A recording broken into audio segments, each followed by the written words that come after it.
So, Gregory, obviously, this is our swing state poll done with Morning Consult. And while it shows that across the 7 states that matter the most in this election, Harris is leading by 3 points.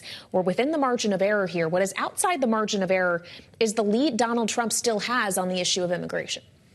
Yeah, this is obviously one of his stronger issues. And what we've seen over the past couple of weeks, though, is Vice President Harris really leaning into the issues that Trump is strongest on the economy, on immigration, even going after him on taxes, on housing, on all inflation, all of the things that the former president has been campaigning on. She's not afraid to go there with not just campaign stops outlining, what she's going to do on different issues in these swing states, but really bombarding them with millions of dollars worth of ads.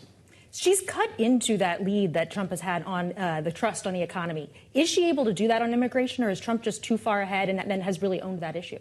Yeah, that's a very good question. But what we've seen in the border crossing data from Customs and Border Patrol is that the border crossings, the border encounters of the southwest border that they're able to count, it's a crude measurement, but they are at the lowest point since the early months of the Biden presidency. So it's an issue that's kind of come off the front pages a little bit.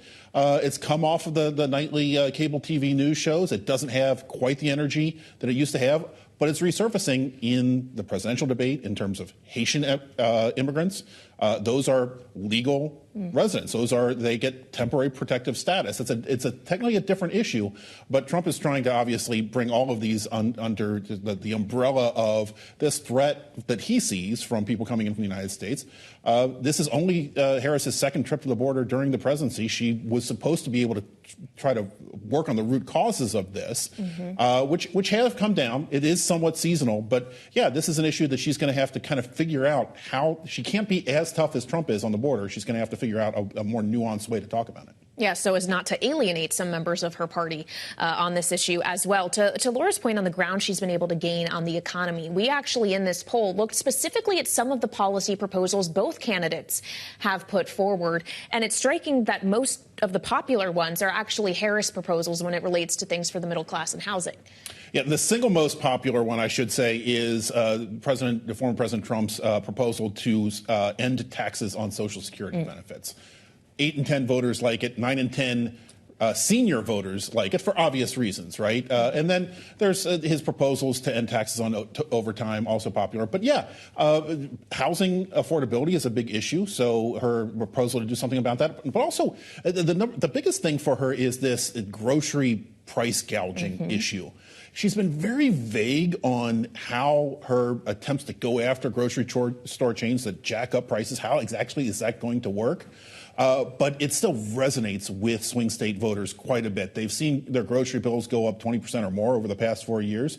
Everybody's seen the sticker shock. And just the fact that she's talking about it, I think, has closed the gap. She's if we look at that question again on who do you trust more on these issues, she's gaining ground against Trump on the issue of inflation.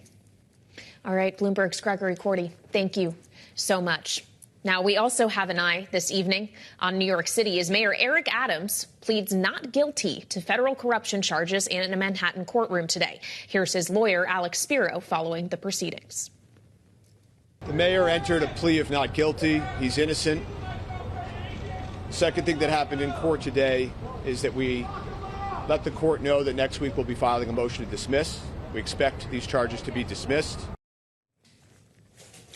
This comes as more New York Democrats join the call for him to resign. Congressman Jerry Nadler today saying that while he deserves due process, Adams has, quote, lost the ability to effectively lead the city of New York.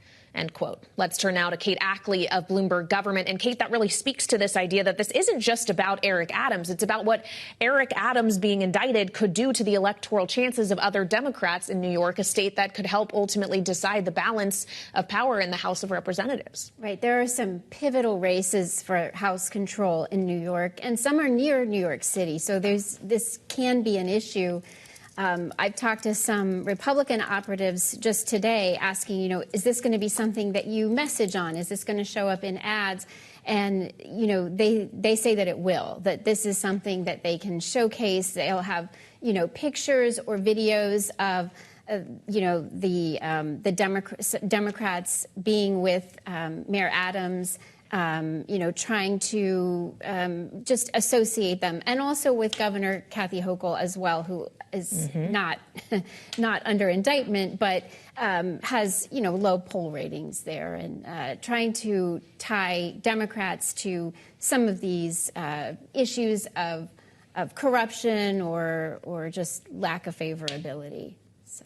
What kind of pressure does this put on prominent Democrats like Kathy Hochul, like Chuck Schumer, like Hakeem Jeffries to weigh in, get involved here, and potentially call for an ouster of one of their own? Well, certainly for Jeffries, who's looking at trying to get the majority in the House, I think that's going to be the top perspective, the main lens through which he views this. And if he does see that could hurt, that having Adams stay there in office can hurt the Democratic Party's chances of taking the House, winning some of those battleground House seats in the state of New York. I think we'll hear that. That'll be the number one sort of prism that he'll use. So that's one thing that happened in New York today, was the arraignment of Adams. Another thing that happened was a meeting this morning between Donald Trump and Ukrainian President Volodymyr Zelenskiy at Trump Tower. Here's part of what Trump said to reporters about the war and his connections to Zelensky and Vladimir Putin. We have a very good relationship. And I also have a very good relationship, as you know, with President Putin. And I think if we win, I think we're going to get it resolved very quickly.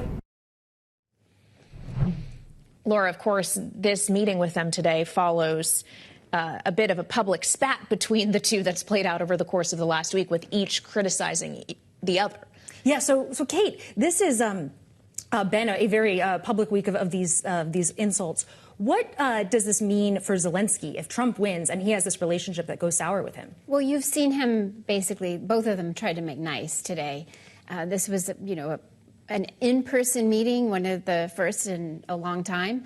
So both of them making overtures, trying to look like they're, willing to talk, literally willing to talk. So I think that speaks for itself. But it's also worth noting Republicans have also expressed some anger with Zelensky for going with Governor Josh Shapiro in Pennsylvania to a munitions plant. They say that was political, something may be done in favor of Harris. And it does raise the question if more supplemental funding is needed in the future, if it's going to be even more difficult than it already was to get that funding approved in Congress, no matter who's in the White House. Yes, and when Zelensky was on the Hill this week, it was after Congress had sort of wrapped up its necessary business of funding the government beyond the end of this month. There were several members of Congress that did not meet with him. Some said it was scheduling. It wasn't necessarily that they were snubbing him, but definitely his, relationships on Capitol Hill, his relationships with the two potential next presidents are of serious, will have serious implications in the new year.